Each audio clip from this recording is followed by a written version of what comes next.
Everybody has their own little handful of movies they like to watch around Christmas every year. For most of you, that probably includes Home Alone 1 and 2. I'm gonna recommend a movie similar to Home Alone, but one that you've probably never heard of, and for good reason. It is, in essence, Home Alone with dogs. If that sounds bad to you, it's because it is. But it's bad in the best way. And I'm gonna go through this movie and pretty much spoil the whole thing, because let's face it, until you know what's in it, you're probably not gonna want to bother risking watching it yourself. And I do, honestly, appreciate this movie so much that I want as many people as possible to get around to checking it out. This is a yearly watch for me, so let's get into it. Alone for Christmas opens with some shots of some snowy mountaintops. Either this is where the budget went, or it's all stock footage, and... Wait a minute, Asylum? I thought they only ripped off horror and action movies, but I guess Christmas movies are fair game too.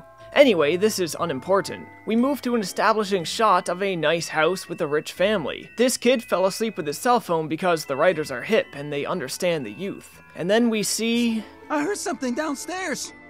Oh my god. This is one of our main characters, Columbus. Columbus gets spooked by a noise. In an attempt to find it, he opens all of the presents under the Christmas tree, and then lets the other dog, Bone, take all of the blame. Of course, this whole act was... It was savage. This kid is annoying. He also has a catchphrase. Worst Christmas ever. And I hope you get used to hearing it.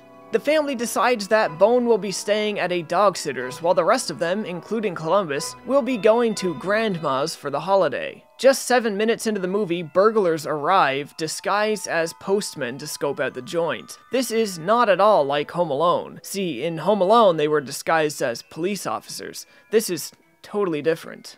Worst Christmas ever. This shot here... I'm ready to go. lingers just a little too long. We then meet our other two goofball burglars, and they run over a kid's bike because we need to establish that bad guys are bad. Next, the family arrives at the dog sitters and we meet the guy who runs the place, Anthony. And honestly, I love this guy. He's totally incompetent and he delivers the best line in the movie. Who's the little guy? Oh, Bone. My wife's name was Bone. They leave Bone at the sitters, but only on the understanding that they can watch him via live stream 365 hours a day. The other dogs at the sitters are just as great as the owner, especially Cupcake. Go away! And Weird Dog. Let's leave him alone. As if other sets weren't cheap enough so far, check out the set outside of the car windows here. Inside the car is a void of friggin' white! Do you guys run out of money for cheap sets? Columbus sees Bone talking over livestream about burglars coming to the house. Both Bone and Columbus make a plan to escape and get back home to protect the house. While the family is inside eating at a restaurant, Columbus releases the parking brake, causing the car's rear window to break. I mean, it certainly doesn't look like a window. Bone has his own plan in motion and gets home just as the burglars are ready to make their move. Bone starts setting up traps for the burglars. Not at all like Home Alone. See, in Home Alone it was a human kid setting up all the traps. This time, it's a dog. Totally different. Of course, we all know what happens next. The burglars enter, fall victim to one trap after another until it drives them insane. Columbus hitches a ride in the back of Santa's pickup truck, who may be played by one of the worst actors I've seen in a while. This little one in back needs to be with family. Santa, reading his dog tag, decides to take him back to his house. Meanwhile, the family is in hot pursuit trying to get the dog back. Not sure why they couldn't approach Santa when he was stopped, but it leads to a pretty epic car accident. We're spinning out of control. Worst Christmas ever. Some more shenanigans later, the burglars decide to call in Quentin, a dog expert, and oh my god, it's Kevin Sorbo. I bet I know how he feels about his career right about now. Disappointed! But honestly, he's a great character.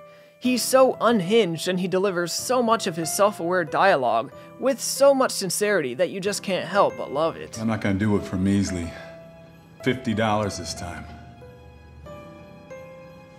I want 60. Quentin's first plan, of course, backfires, and his second plan, shocking nobody but himself, backfires even worse, and thus ends Sorbo's 15 minutes in the movie. The burglars make a last-ditch effort, but of course Bone has even more tricks up his sleeve. As if it wasn't already, this is where the movie gets really shameless. Come rob a house, they say. Oh, steal a bunch of presents, they say. The family doesn't find out until now that Bone escaped from the dog sitters, so they decide to head back home. After one more big stunt, the burglars finally capture Bone and proceed to rob the place. But just as this is going on, Santa arrives to drop off Columbus. Columbus is locked up with Bone, so the two can now work together. Which they do, of course, until they incapacitate all of the burglars and the family arrives home to take care of the rest. But the movie doesn't end until one more final reveal. Santa was the grandparents they were going to see the whole time. Alone for Christmas came out in 2013, though I only just found out about it last year. It's not a good movie, it's a fantastic one. It is such a shameless copycat. I can't help but love its absurdity. All the bad things in this movie just feel like good things. Home Alone with dogs is so stupid it just kind of works. It's a yearly watch for me now, and you should all give it a go as well. I know I don't normally cover movies, but in the Christmas spirit, I thought you guys would enjoy a little so bad it's good recommendation. As always, folks, thanks for watching.